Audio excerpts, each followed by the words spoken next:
Qu'aucune portion du territoire ne doit être négligée dans le cadre du développement de notre pays. Donner la possibilité au développement de s'exprimer dans les régions.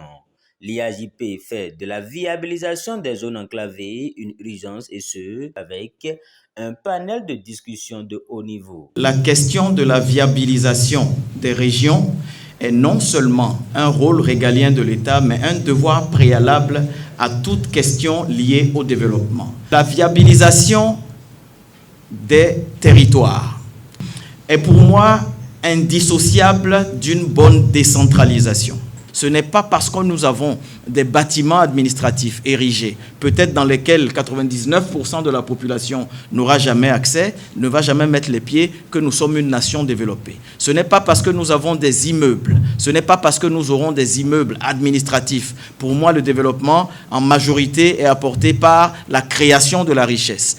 Malgré la construction d'hôpitaux, d'un certain standing, peut-être auquel n'auront pas accès la majorité de la population, la question de l'accessibilité aux soins demeure un problème encore plus grand à régler qu'il y a 8 ans.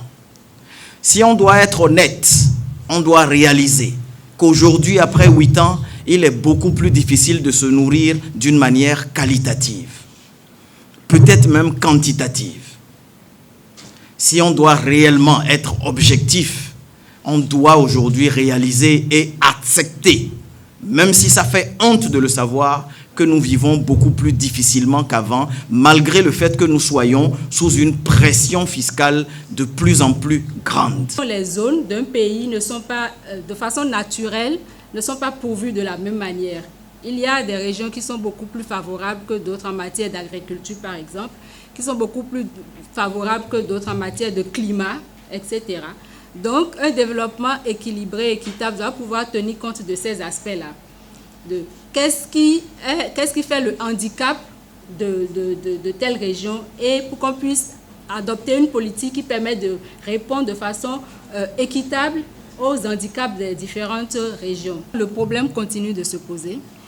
Le problème d'accessibilité, parce qu'il y a manque de routes, parce qu'il y a des zones sont complètement enclavées. Et donc, le problème d'accès à l'eau, il y a des zones où la bassine d'eau est parfois vendue à 600 francs. Il y a des choses qui sont faites et il y a la réalité qui est là dans beaucoup de contrées. Voilà. Et aujourd'hui, effectivement, vous avez une appréhension des gens, des citoyens à aller vers les centres de santé. Parce que le plateau technique n'y est pas forcément, parce que l'accueil, il est ce qu'il est, parce qu'aujourd'hui, vous avez des parents qui décèdent et frustration, vous ne pouvez même pas savoir de quoi ils sont décédés. Quels sont les nombres de projets qui sont implantés par une commune? J'ai constaté que la moyenne tournait autour de 16 projets par commune. Et en matière d'infrastructure, il reste encore beaucoup à faire. Ça, vous allez sur le site web, vous allez voir les différents projets et c'est bien écrit, il reste beaucoup à faire. Ce n'est pas seulement au nord, à Pèlerin, je connais bien Pèlerin, on a déjà fait la voie Biro-Pèlerin. Ce qui reste à faire, c'est de faire une voie parallèle de Parakou en passant par Pèlerin pour aller à Niki et continuer de Niki pour aller à Kalale et Sebana. Le développement actuel est équilibré et surtout que c'est dépolitisé.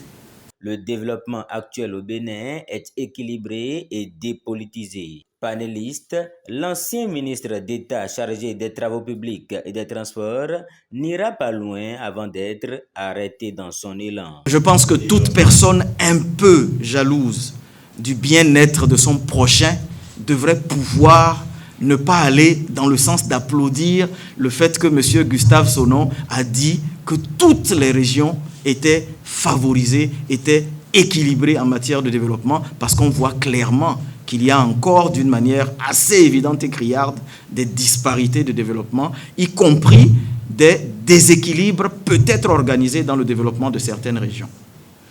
Toutes les communes disposent d'un plan de développement communal. Et nous sommes à la 4e génération.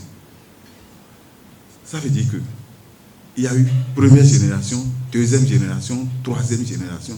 Dire aujourd'hui que c'est l'État central qui fait tout directement, ce n'est pas tout à fait juste. Experte en humanité, l'Église, à travers l'IAJP, se fait la voix des sans-voix avec ces échanges constructifs qui ont débouché sur des recommandations.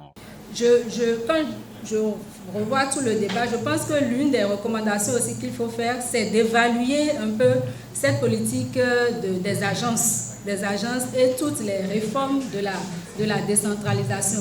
Qu'on le veuille ou non, aujourd'hui, il y a que ça ne marche pas bien sur le terrain. De tout ce qui est revenu, quelle est la place de l'homme dans le développement, etc. C'est-à-dire qu'en tant qu'individu, nos croyances et nos valeurs conduisent et motivent tout ce que nous faisons. Est-ce que nous nous intéressons aux valeurs et aux croyances des candidats qui viennent solliciter nos suffrages pour nos différentes élections? Il faut distinguer le travail infrastructurel, esthétique, à but moderne, du travail infrastructurel à but social, c'est-à-dire socialisation et humanisation. Dans plusieurs pays dans le monde, les villes universitaires, par exemple, sont des villes charnières, sont des villes cosmopolites et sont des villes d'élite.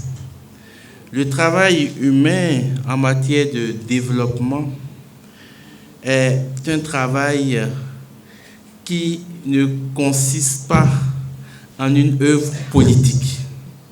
C'est sur les facteurs paix,